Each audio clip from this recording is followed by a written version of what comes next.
IELTS listening. Hello, you're through to Go Travel. This is Darren speaking. How may I help you today? Hello, I'm calling to book a holiday. Great.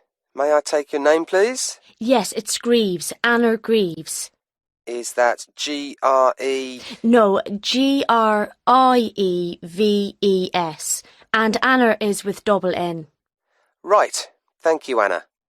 Now, we're delighted you've called us. Can I ask where you heard about us?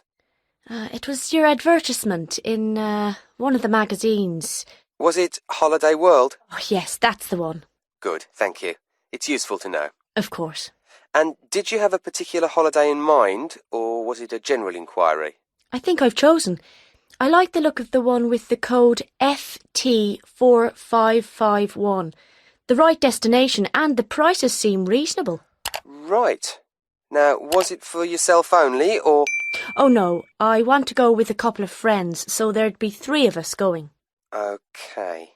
Now, there's a choice of dates, as you know. Yes, I think, well, we've got to be back by the end of August, so if we say going on August the 16th, that would work fine. No problem. And you can also choose the length of your holiday. There's, let's see, 7, 11 or 14 nights. We thought the middle one would be great.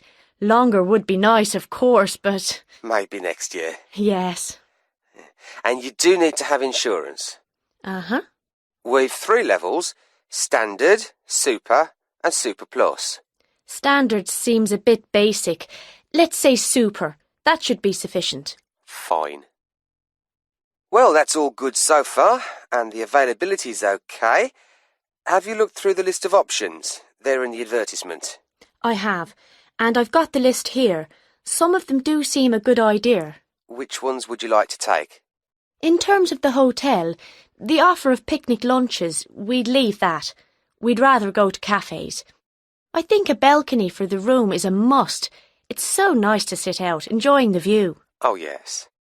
And then the trips. I think we'll pass on the night bus one. I never really enjoy the commentaries. And museums aren't really my sort of thing, to be honest, any more than dance is. Uh-huh.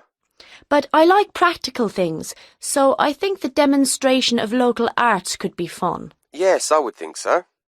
And then in terms of getting out of town, going up the river on a boat sounds delightful, and I wouldn't want to miss that. But the mountains, well, sitting in a coach on those winding roads... I understand.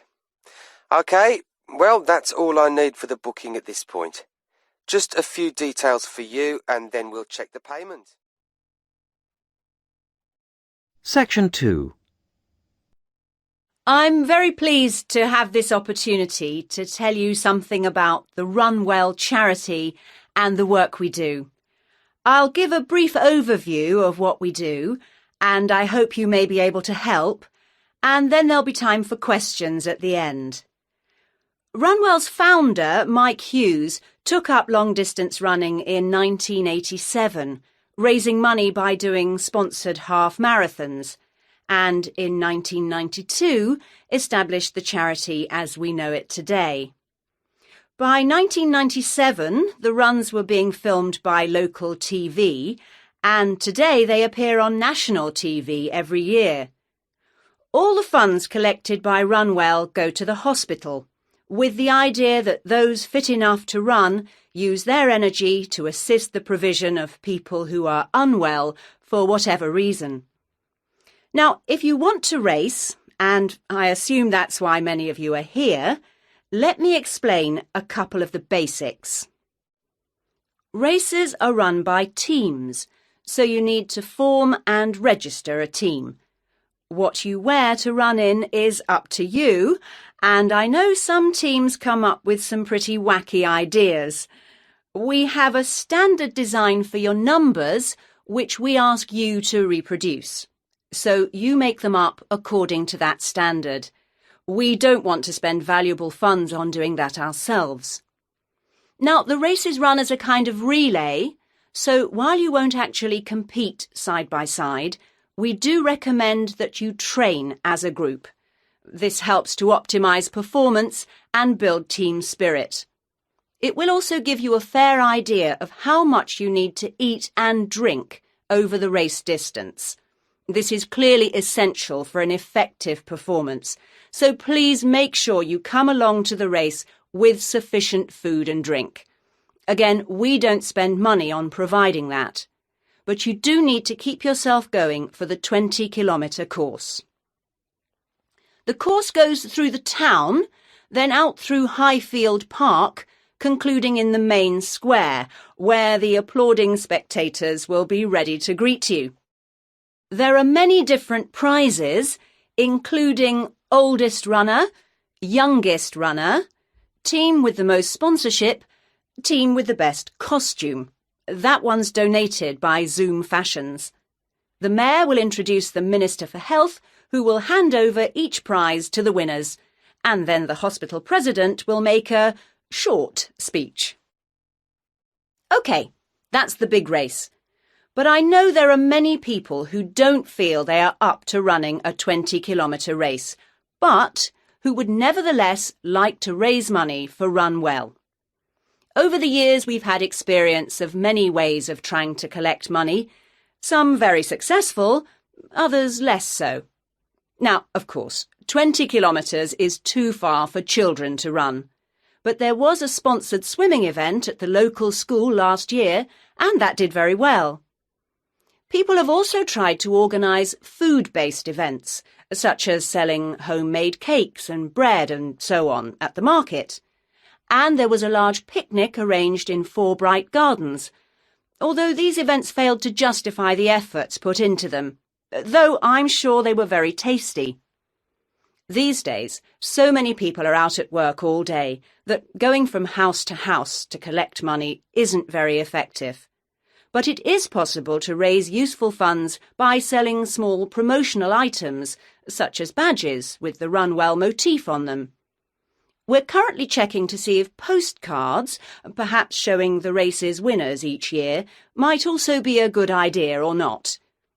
We do appreciate the efforts that have gone into selling second-hand goods, but to be honest, the returns have not been very high on this. One very dedicated group organised a team quiz recently, which went very well, and it would be good to see more such activities. There's also been talk of a concert, but we'll have to see how plans for that progress. Now, are there any questions at this stage? Section 3. Hi, Tim. Hi, Wendy. I heard your class went on a field trip to a radio station yesterday. Could you tell me about it? You see, I've been thinking of changing my major to communications, or even possibly literature. I'm not really enjoying my science major. In fact, the way I've been feeling lately, I wish I had chosen an arts degree. I see. Perhaps communication might be a good course for you. I'm really enjoying it. The field trip helped me to see the realities of working in the industry. That's great. So the field trip was a good experience? It was a long day. We left at 8:30 and didn't return until about 5:30, so I was tired. But those are the kinds of hours you can expect working in radio. Anyway, although the day was long, it was probably the most beneficial day of study in the course so far. But Tim, isn't radio dying? I mean, with the internet and television, aren't people using the radio less and less? Yes, that's also what I thought. In fact, the idea almost stopped me from beginning my studies in radio communication. But after the radio station visit, I was clearly able to see that radio continues to reach nearly 95% of the population. I guess I'm going to have to change my ideas on the effectiveness of radio. Seems like radio has a huge reach, but are you certain about that? 95% seems a very big number. Yeah, I thought the same as you, but when I read these figures, I changed my thinking. Here, take a look at this. These figures are for a typical small town. Oh, I see the viewing patterns. When people listen or don't listen to the radio. Radio is quite popular in the mornings. Yes, the listening pattern of the public is quite interesting. I guess in some ways the statistics weren't too surprising. Early on in the day, you know, before most people are heading off to work, the number of people listening is quite high. Around 25,000. Yes, and as people start heading to work... Mostly in their cars, The number of radio listeners increases quite dramatically. Yes, it makes sense. And you can clearly see that by noon the number drops off considerably, only to pick up again around 5 p.m. Probably for the drive home, and after that, well, it's almost non-existent. So what are most people listening to? They gave us a graph about that. Let's see. What was surprising to me was how close, in terms of interest between listeners who tune in to win competitions and those who tune in specifically for news and weather. Of course, sports and sports commentary remains the most popular choice for listeners. Yes. Sports is easily the most popular. Tim, I'm interested in finding out more about how radio programs are produced. Did they take you behind the scenes and let you see how a radio show is actually made? Yes, they did. And I learned there's much more to the process than I'd originally thought. Some things are really quite obvious. Take, for example, a 1-hour show. Once you have decided upon your topic, you have to undertake the research, much like you would for any university assignment. You can't simply talk about any old thing. Preparation is very important. Okay. Then next, I imagine, comes the interview itself? That's correct. And depending on what you're planning to put to air, you should write out the relevant scripts. There's a lot of preparation that comes with that as well. You should make sure that you have a good mix of open and closed questions. I learned that a good interviewer guides the whole process by balancing the amount of verbal input from both the interviewer and interviewee. Now, a running sheet, which you must also include as a key step in the process, gives details about the length of a particular section of the program. You've got to be very specific, down to the second. This means that the start and finish time for each section of the program must be carefully considered. Well, that all seems very good, but how does a person get a job in the radio industry? I imagine it's a very competitive field. Judging from what they said at the station, it's no more competitive than most professions. So it's easy to find employment in radio? Well, I wouldn't go that far, but there were a few things they mentioned that would increase your chances of finding employment in the field. Oh yeah? Like what? Well, there were a couple of things that stood out in my mind, and perhaps not what you might expect. For example, they didn't look favourably upon a university degree. They said it's better to use your time to build an audio library. Things like having a background in the music industry and an interest in certain types of music can actually go against you, because working in different stations usually means exposure to different types of music, so you should be flexible in your musical tastes. Booking a celebrity guest and interviewing them was another way to maximise your employment chances. People are always interested in this type of thing. Knowing people in the industry can also be a disadvantage, because people in radio are always looking for a fresh angle, something different. These were just some of the suggestions made. There were others, but they don't come to mind just now. Tim, thanks for this information. You've really helped me clarify my position about my studies next semester. Happy to help. All the best with your decisions for next semester. See you around, Wendy. See you, Tim, and thanks again. Section 4. Good morning, everyone. Ever since it was first served and eaten at the wedding feast of Charles XI of France and Elizabeth of Austria way back in 1570, the consumption of turkey meat has continued to grow. In recent years, the popularity and subsequent interest in turkey farming has also grown substantially, and along with this interest, there have been a number of significant changes which have occurred in turkey production, which I'd like to point out to you all. In some of the larger companies in the UK, understanding of genetics has been used to good effect, with selected stock showing an increase in growth rate and a higher proportion of lean white breast meat. Turkey breeding companies operating from the UK have achieved an important position in the European market, as well as having a part of the market share in the USA. Knowledge of the nutrient requirements of turkeys has also advanced, and diets to exploit the genetic potential for rapid growth have been formulated with great precision. Canada and North America have led the way in this area. Different feeding strategies are employed within the industry to control the nutrient intake of breeder flocks. These management techniques usually involve limiting the availability of feed, especially to the older males. The intention is to slow down growth rate, thus reducing the likelihood of leg disorders and to maximise breeder production. Throughout the world, the most serious infectious diseases that have impacted upon turkey health are now almost entirely controlled due to improvements in site hygiene and the introduction of live and killed vaccines. In addition, the geographical isolation of turkey growing farms remains an important means of limiting the spread of disease. Now, throughout the USA and Britain, controlled environment housing now operates with greater precision since the ventilation requirements of the stock are better understood.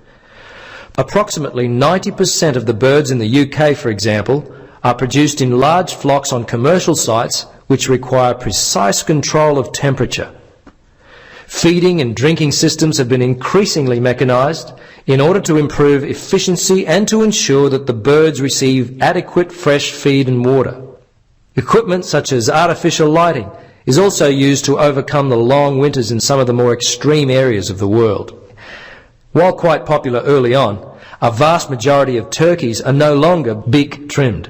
However, in most cases where birds are kept in natural daylight, the beaks are usually trimmed when the birds are only a few days old.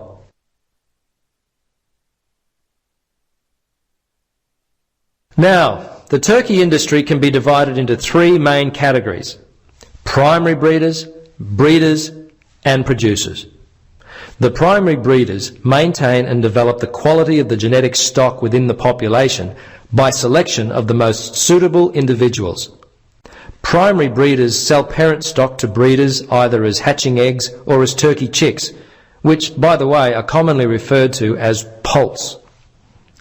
General characteristics that are important to the health and welfare of the birds are taken into account in breeding.